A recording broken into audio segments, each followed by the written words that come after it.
Buenas tardes, el día de hoy nos encontramos a las espaldas de la Biblioteca de Vasconcelos. Nosotros somos estudiantes de la Escuela Superior de Economía del Instituto Politécnico Nacional. Yo soy Evelyn. Yo soy Héctor. Y yo soy Denis. Bueno, el día de hoy les hablaremos sobre los antecedentes de la economía y abarcaremos tres temas importantes y que fueron como los inicios principales, que es los fisiócratas, los mercantilistas y sobre el autor Adam Smith. Bueno, yo les comenzaré hablando sobre los fisiócratas. Los fisiócratas fueron una escuela del pensamiento económico del siglo XVIII, fundada por Francois Quesnay, el principal autor de esta escuela, se podría decir. Esta escuela tiene una teoría, que es la teoría de los fisiócratas, y afirman ellos la existencia de una ley natural. ¿A qué se refieren con la existencia de una ley natural? Bueno, a que todo, para ellos, mejor dicho, la idea que ellos tenían era que un país era rico por sus recursos, por la producción de sus recursos naturales. ¿A qué me refiero con la producción de sus recursos naturales? Abarca todo un campo que es la agricultura, no sé, puede ser la pesca, todo eso. ¿Por qué? Porque es algo natural, algo que te brinda la naturaleza, que te brinda la tierra, ¿no? Ellos también concretaban en que una característica importante para que un sistema económico funcionara a la perfección era el que el gobierno de ese país o de ese estado, como lo quieran ver, no interviniera en las relaciones económicas, ¿no? Que no tuviera esa participación, y que si la llegaba a tener, bueno, fuera una participación mínima, ¿no? Una participación no extensa, que no abarcara mucho campo. ¿Para qué? Para su mejor funcionamiento. Una cátedra que se podría decir que ellos tenían era me parece que es laissez-faire, que significa dejar ser, dejar pasar. Ellos se referían a una libertad individual. ¿A qué me refiero con una libertad individual? Me refiero a una libertad que abarca que yo, mi compañero, mi compañera, si tenemos una tierra, si tenemos un campo, todos podemos o tenemos la oportunidad de producir. Es decir, yo puedo producir, él puede producir, ella puede producir, y al final de cuentas todos podemos ganar, ¿no? Todos ganamos, todos tenemos cubrimos nuestras necesidades, todos estamos en armonía, en una competencia armónica. En pocas palabras, podría ser un libre mercado, ¿no? Más adelante esta situación, este tema se relaciona en especial con Adam Smith. ¿Por qué? Porque Adam Smith explica que no como tal existe una competencia armónica, ¿no? Que en nuestra realidad, en nuestro país es otra, ¿no? O en todos los países, en todos los tipos de sociedades. Igual una crítica importante de estas personas era a los mercantilistas, que en este caso ellos se basaban en otra ideología, ¿no? ¿Por qué? Porque los fisiócratas decían que para qué el hombre creaba infraestructuras si esas mismas las tenía la tierra, ¿no?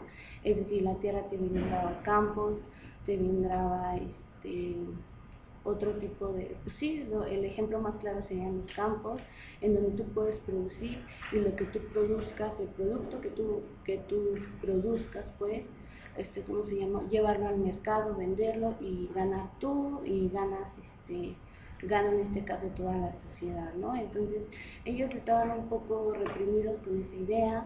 Ellos no le tomaban el sentido a la idea de los mercantilistas, y tenían ese choque con ellos, ¿no? Entonces, yo no sé si mis compañeros quieran agregar algo más a este tema. Ok, en la parte en que citaste a Adam Smith, tienes mucha razón. Adam Smith tuvo una gran influencia por parte de los fisiócratas, porque él se basó en Turgot y Keynes. Él, pues para referirnos a Adam Smith, primero les vamos a explicar quién era Adam Smith. Adam Smith nació en 1723, fue un profesor de lógica y moral de la Universidad de Glasgow. Estudió el funcionamiento del mercado y la división del trabajo. El funcionamiento del mercado lo refería a que hay un momento en el que el empresario necesita fuerza de trabajo, entonces es ahí cuando entran los empleados o parte de lo que sería la clase media para poder trabajar y así el empresario poder crecer. En su libro, que es titulado Investigación sobre la naturaleza y causas de riqueza de las naciones, es mejor conocida como Riqueza de las Naciones. Nos habla de que tuvo un enorme influjo en el desarrollo de la teoría económica y continúan vigentes hasta el día de hoy. También en su libro de La riqueza de las naciones nos habla de la mano invisible. Un ejemplo es el hacer caminos y el resto lo debe hacer la mano invisible, lo que se refiere a simplemente que todo lo demás, lo que es la infraestructura y todo eso, o sea, no solamente es hacer la parte del camino, sino debe de llevar otras condiciones. Él refiere esto porque actualmente eso ya no se ve, ya sabemos que hay alguien que es el que está manipulando el mercado para que todo lo demás pueda fluir. Y ese alguien está obteniendo una ganancia. En este caso sería nuestro gobierno, que le da un valor o un aumento que se le podría conocer como IVA, o en algunos otros casos que es el ICR, el impuesto sobre la renta, que nos hablaría más que nada de que es esa la ganancia que está obteniendo él de lo que sería la mercancía como tal. Él también nos habla de que hay un valor de uso y valor de cambio. Él nos habla principalmente de que lo que para mí me puede servir, para otros no les puede servir. Por otro lado, también dice que si yo tengo un kilo de frijol, ese kilo de frijol a la vez serían 2 kilos de maíz. ¿Por qué? Porque más sin embargo, aunque sean los mismos maíces, cada quien le da el valor que necesita, pero más sin embargo el frijol valdría más que el maíz. Entonces, por lo tanto, tendrías que dar la doble cantidad de maíz para poder obtener el kilo de frijol. Bueno, interrumpiendo un poco a mi compañero, claro. Podría ser un ejemplo de el famoso trueque, ¿no? Yo Exacto. te doy algo que para mí, que yo ya tengo y que lo tengo en cantidades, no sé, de que me sobra, entonces, o que lo adquiero fácilmente, entonces yo te cambio eso que yo tengo por algo que tú tienes, que a mí me hace falta, y lo que yo tengo a ti te va a hacer falta, y entonces ambos vamos a quedar contentos con ese cambio, y a ambos nos va a servir para satisfacer ciertos gustos o ciertas necesidades, ¿no? Ese sería un caso, de lo que una manera coloquial de lo que se le llamaría el valor de cambio. Muy bien. Ajá. Tienes mucha razón en la parte en la que refieres al trueque, que es como lo que hace mucho tiempo se venía realizando, o lo que ahora se le conoce como valor de cambio. Por otra parte, también Adam Smith nos habla de lo que debe de ser la división del trabajo, que entre más así tengas mucho trabajo, si tú lo divides es más fácil terminar con ese trabajo, y a la vez, si obtienes un buen resultado del trabajo, obtienes una buena ganancia y por lo tanto tu producción seguirá creciendo. Él ponía el ejemplo de la fábrica de alfileres, que él refiere que mientras uno estira el alambre, otro pega la cabeza. Esa tarea, mientras solamente la hacía una, nos podría producir solamente aproximadamente 10 alfileres. Mas sin embargo, si la hacían entre un grupo de personas que cada quien se enfocara en una tarea, la producción aumentaría considerablemente. Por lo tanto, es lo que actualmente estamos viviendo. Él cita este ejemplo de la división del trabajo, que las empresas ya actualmente ya no se requiere de una sola persona, sino que ya requieren de varias. Lo malo actualmente es que ya estas personas ya solamente manipulan máquinas, ya el trabajo ya no es con sus manos, entonces por lo tanto es que el trabajo se está disminuyendo porque ya existe más la automatización que lo que se le llamaría manual. Él hace este enfoque también a la parte del Producto Interno Bruto, que comenta que si las empresas y todos los consumidores se juntan para poder seguir produciendo, se le llamaría como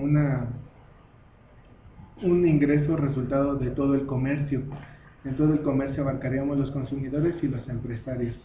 No sé si ustedes tengan algo que agregar a lo que sería de Adam Smith.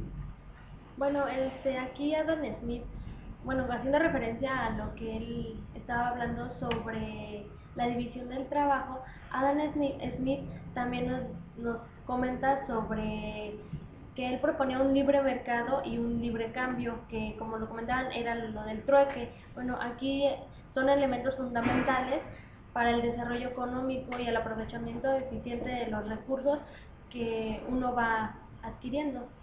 Así es. Así es. Bueno, por otra parte también se encuentran los mercantilistas. Los mercantilistas, ellos querían promover el excedente de exportaciones con el fin de acumular una especie. Los mercantilistas aparecen en Francia en los siglos XV y XVII, en los años 1500 a 1776. Los mercantilistas desaparecen a mitad del siglo XVIII. Los mercantilistas eran influenciados por el colonialismo y la gran cantidad de metales que eran metales muy preciosos para ellos. Aquí dentro de ellos se veían lo que eran las materias primas y la mano de obra barata, que la mano de obra barata ha sido un problema y que sigue apareciendo en la actualidad. ¿Ustedes qué piensan acerca de la mano de obra barata? Acerca de lo que tú estás comentando, eso es totalmente cierto. Actualmente se nos está pagando la mitad de lo que trabajamos. ¿Por qué?